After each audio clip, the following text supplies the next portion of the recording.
Hey everybody, Jay here from Modern Mississauga, and today we're with the all-new 2018 BMW X3. So let's start off under the hood, and it's very typical BMW. I pre-popped the hood, I'm not that strong. So it is 355 horse, 369 torque through a 3-liter straight 6, and hooray for bringing back the 6. This is very quick, it's very powerful, and it's got the M performance, so let's get a straight shot of that. Very cool with the BMW logo there. So we'll close up the hood, and there's not really a lot of differences to the naked eye. Big one is up front. BMW calls it the 3D kidney grille. It's much bigger. It kind of has that 3D look to it as opposed to just being 2D. So up front, LED lights. They're not on. I'm not sure how much they'd show in the daylight anyway.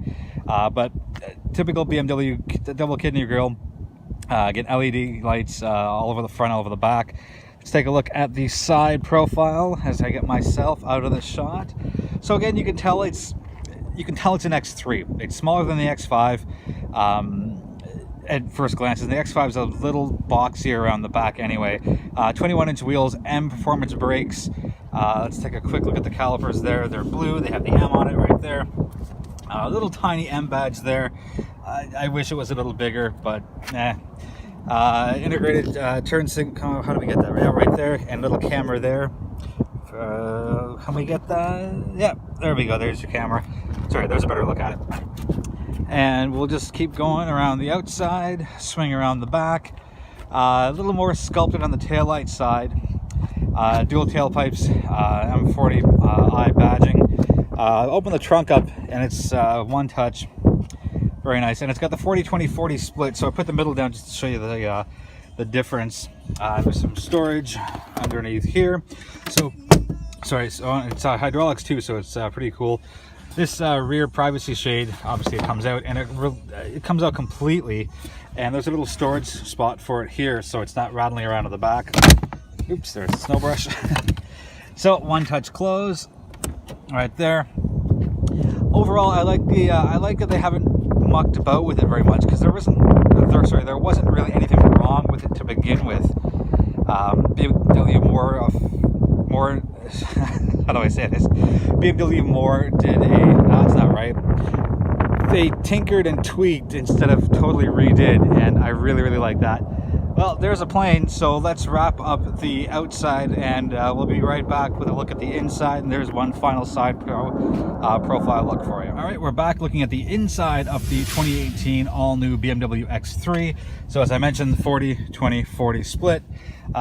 There is adjustable seats for the rear, so this little button here moves it forwards and backwards. So I put this one up forward a bit. You can just tell by the depth. The one on the passenger side is all the way back. This one's all the way forward. Everyone's got different sizes and shapes of bodies. Cool thing at the front headrest, it goes forwards and backwards, but not in the traditional straight line. So if you want your head tilted back a bit,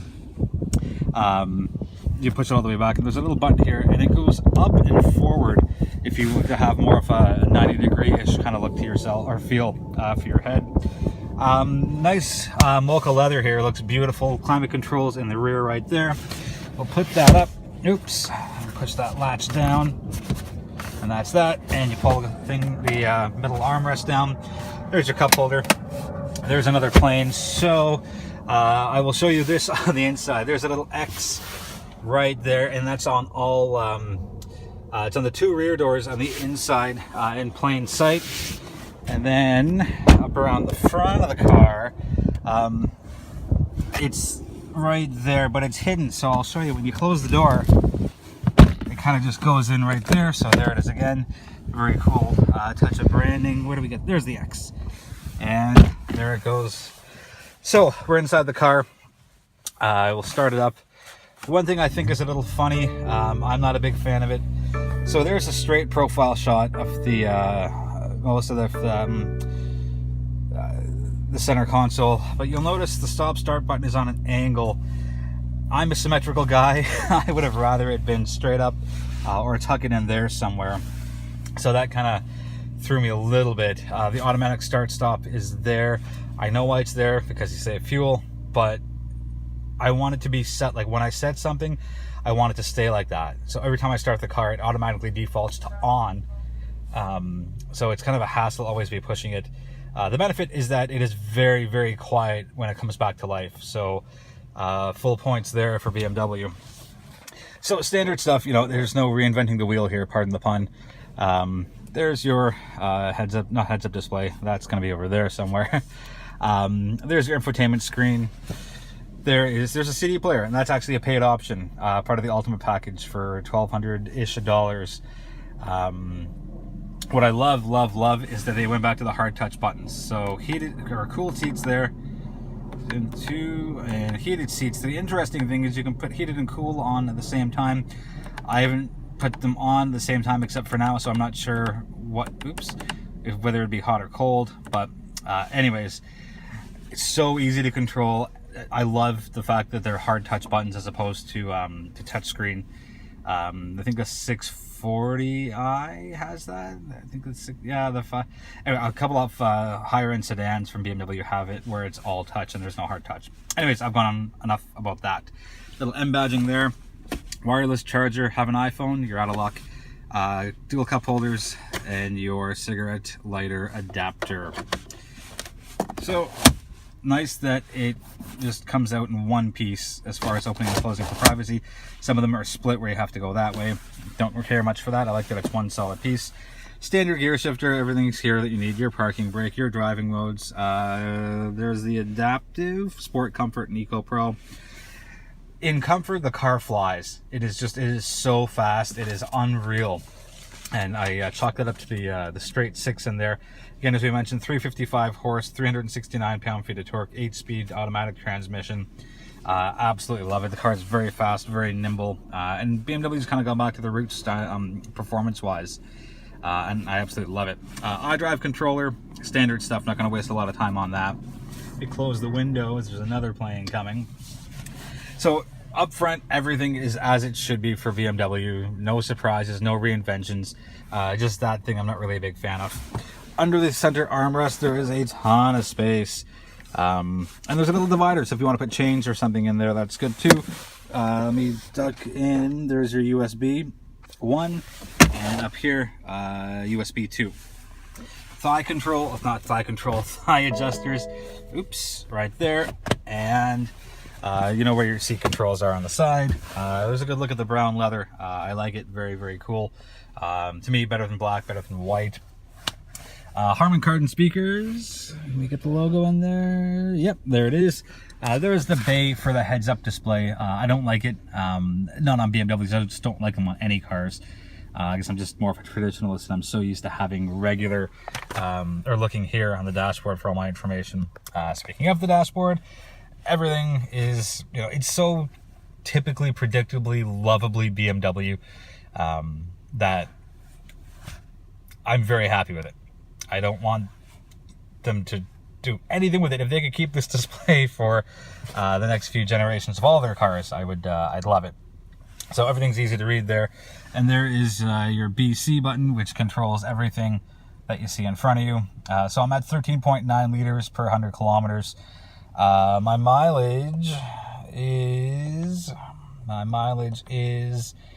as I go through these options, I've done 323 kilometers, and I've gone through almost 3/4 of the tank. I'd say 70%. So whatever. It's an SUV. It's, even though it's 55 kilograms lighter than the outgoing model, it's, yeah, whatever. BMW rates it at 12.9 city, 9.5 highway, 11.4 combined.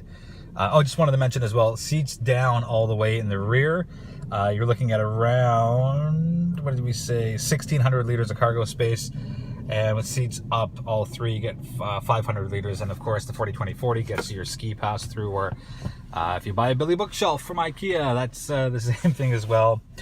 I think you can see the purple highlights here, which is right there. There's, I think, 6 or 7 different colors you can pick from that BMW lets you go through. The iDrive is so good. It's so intuitive, way better than when it first came out, kind of like anything. No problems in finding anything at all. The weird thing here, for me, so the car's in park, you push your unlock button, you go forward for reverse, and that's just a little counterintuitive.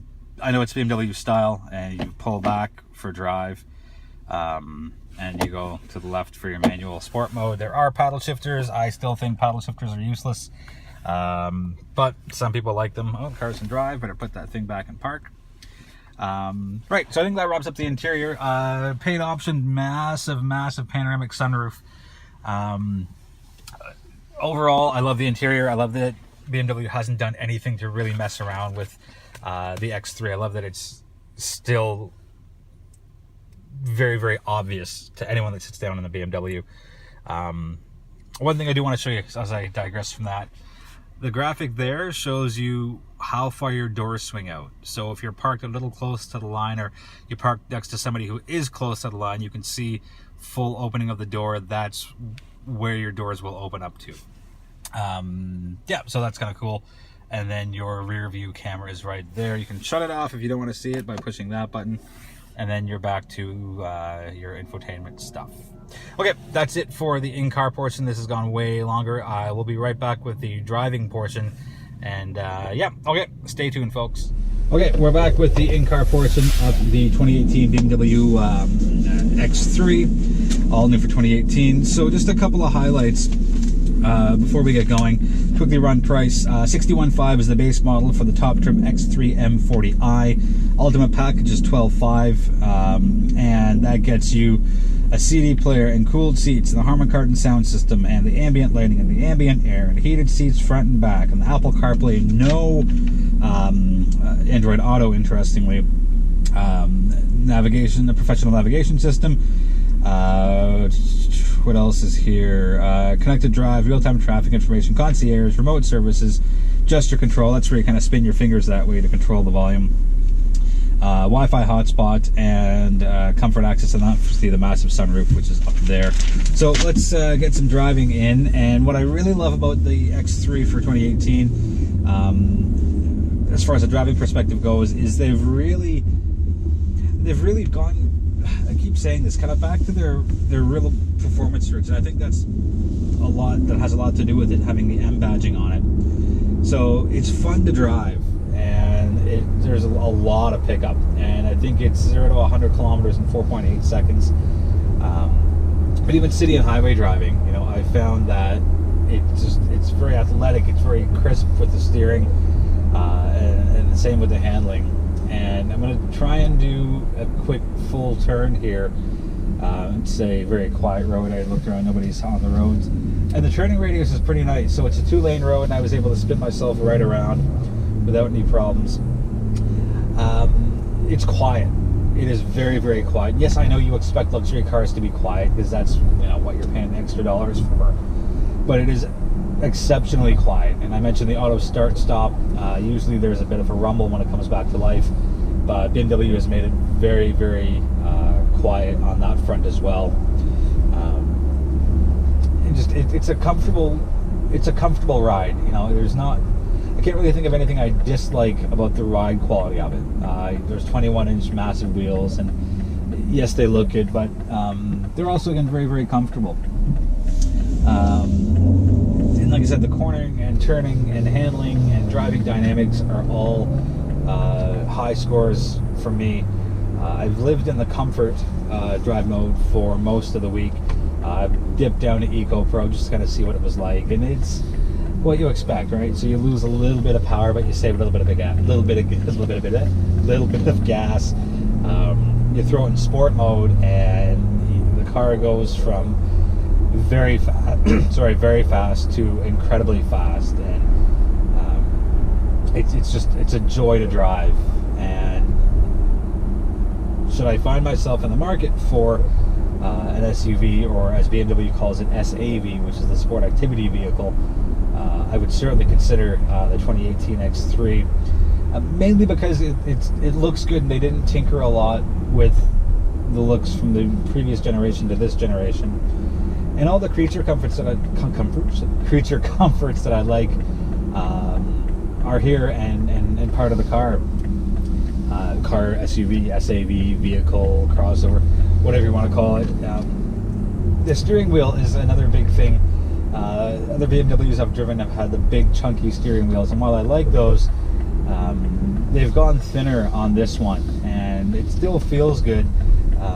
But I can actually get my hands kind of wrapped all the way around it without feeling like I'm not being able to. I had more thoughts and I lost my train of thought, and hopefully it'll come back. Oh, there it is. It is back. It is back. It is back. The interior lights, yes, it's a little cosmetic thing. I think BMW could have passed on offering it altogether. I like that they did. It just kind of gives you another option to somewhat personalize the car, whether it be your mood or your personality or whatever it is. Everything's so easy to find and to locate, and there's no digging for information. And as I mentioned, the iDrive control system is very, very easy to work with. Voice control is also very, very good.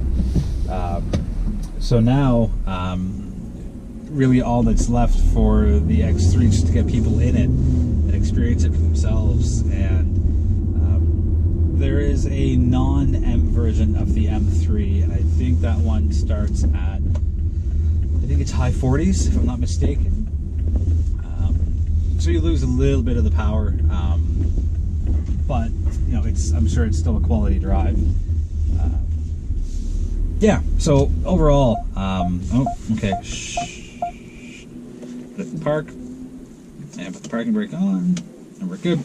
So yeah. So there's a lot to like about the M3. Sorry, the X3 with the M package.